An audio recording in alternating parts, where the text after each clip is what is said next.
Welcome to Forthright.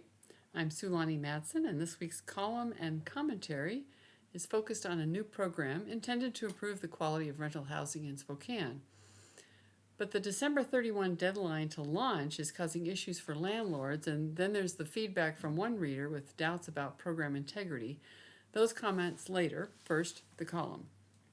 Published December 7th, 2023 in the Spokesman Review and headlined, Code Enforcement Launches New Program on a Fast Track. Last March, the City of Spokane adopted two ordinances changing the rules for both landlords and tenants. 9 months later, a new inspection process has been born.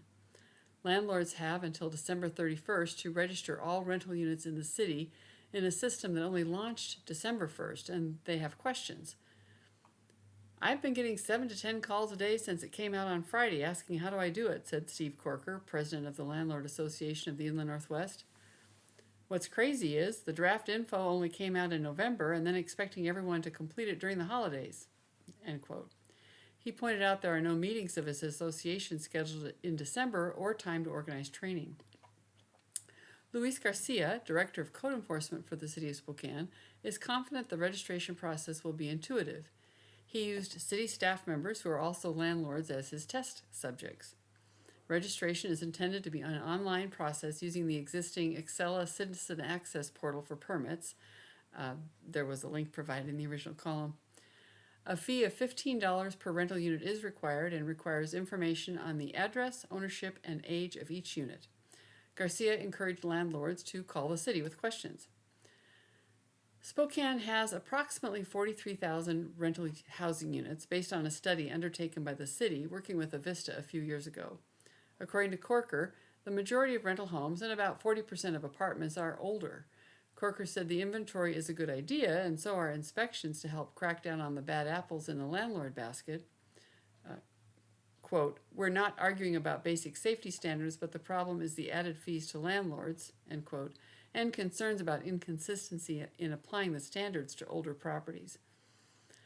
The city has a new checklist for quality inspections that is intended to maintain consistency. The checklist includes categories ranging from dilapidated siding to unsanitary trash accumulation and silent smoke alarms, and doesn't take into account who hoarded trash or took out the batteries.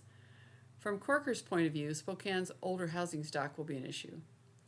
They keep saying they're going to accept grandfathering and then in some cases have ordered properties to be vacated, said Corker. Putting people on the street isn't the answer, end quote. Garcia says most deficiencies are usually the result of non-conforming modifications during the life of the building, like a large older house where a closet was turned into a bedroom when it was converted to apartments. He agreed those are challenges to resolve. The home was never designed to do what the home is now doing, said Garcia. I've never failed a building based on era of construction, but on interior partitions added during the life of the building. These are not new standards. We still respect legal non-conforming status, said Garcia. While the initial inspection is covered under the basic registration fees, re-inspections will be the responsibility of the landlord, even if the non-conforming condition is out of the landlord's control. The expectation is that the landlord and tenant will work together to resolve the problem. Anyone who has ever lived next to a collection of rat-infested junk cars in a backyard or trash visibly piling up in the apartment hallway understands the problem of bad tenants. Code enforcement can try to mediate a solution, but ultimately holds the property owner responsible. Landlords have to hire attorneys at their own expense and rely on a civil suit to be made whole. Collecting blood from a turnip would be easier than collecting damages from tenants without assets, who often have a free attorney provided from groups like the Northwest Justice Project. In a perfect world, the tenant would be held personally responsible, and the Northwest Justice Project would protect good landlords from defiant tenants as enthusiastically as they protect good tenants from exploitative landlords. That would be justice. It's not simple self-interest behind landlords' objections to registration fees and inspections. They know their tenants' limitations, and they know every fee and new regulation is eventually paid by tenants. It's naive to think otherwise. Driving up rent is not the goal. Some tenants may be reluctant to complain if their landlord is a classic slumlord, and regular inspections may be effective for their situation. The hope is to drive higher quality housing by providing a system of preemptive inspections instead of relying only on complaint-driven inspections. But the city is planning to add only 3 new inspectors to handle the expanded caseload, and the inspectors the city already employs are fully booked. Garcia has worked on all sides of the issue as a residential property owner as well as a building official, and has had to deal with bad examples on both sides of the landlord-tenant table. He's upbeat and enthusiastic about his work. Fines are not the intent of the program. If we educate, we shouldn't have to fine, said Garcia. Ah, yes, shouldn't have to. If everyone did what they should do, we wouldn't need code enforcement. So, a couple of comments on that. There was some numbers that did not fit into the column, and according to one guideline from HUD, in order to run this kind of an inspection program, it would probably take 10 to 11 inspectors total just doing this program for the approximate number of rental housing units. So it's seriously understaffed to really be effective. And there already are multiple inspections of housing, so this layering on has some other issues. And fast-tracking registration for landlords is a problem because there are questions, and not just the ones coming in to Steve Corker at the association. Not all landlords belong to the Landlord Association. This column was published in its regular Thursday morning slot, and 3 days later, a friend who's a landlord said that the first he'd even heard of it was when another mutual friend brought the column to his attention. And so, on Monday, December 11th, he contacted the city with this email, as instructed by the city website. Oh, we want to get that email. In this email, SHA means Spokane Housing Authority. The Spokane Housing Authority, the SHA, manages rental assistance programs for tenants who have private landlords, as well as managing properties that are owned by the Housing Authority. So here is David's email. Hello, I am a landlord looking into registering my rentals, and I just reviewed the information provided on your website, including the FAQs. There is no mention of how these inspections will be scheduled or implemented anywhere that I can find. Can you please let me know what to expect? I have 32 units and have been doing this full-time for over 20 years. I have a wide variety of tenants, and from years of SHA inspections and maintenance requests, I know that many of them do not want me going into their units without them being there. It is my policy to respect that and schedule appointments with them that meet their schedule.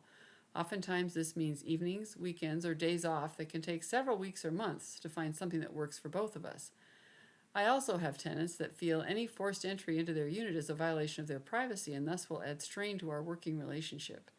Please let me know, 1. How do you plan to schedule and conduct these inspections? 2.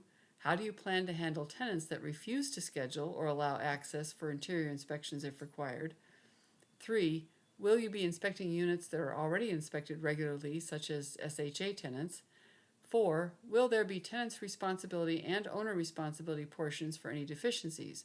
There are some things that are completely out of my control, such as accumulation of interior garbage and placement or storage of items in front of egress, etc. Practically speaking, there are good times to inspect units, which I would recommend. 1. When units are vacant between tenants, maybe start with voluntary inspection signups at this time. I'd be happy to start there. 2. When SHA is already doing an inspection. If you're going to require your own, partner with SHA. 3. When the tenant requests an inspection.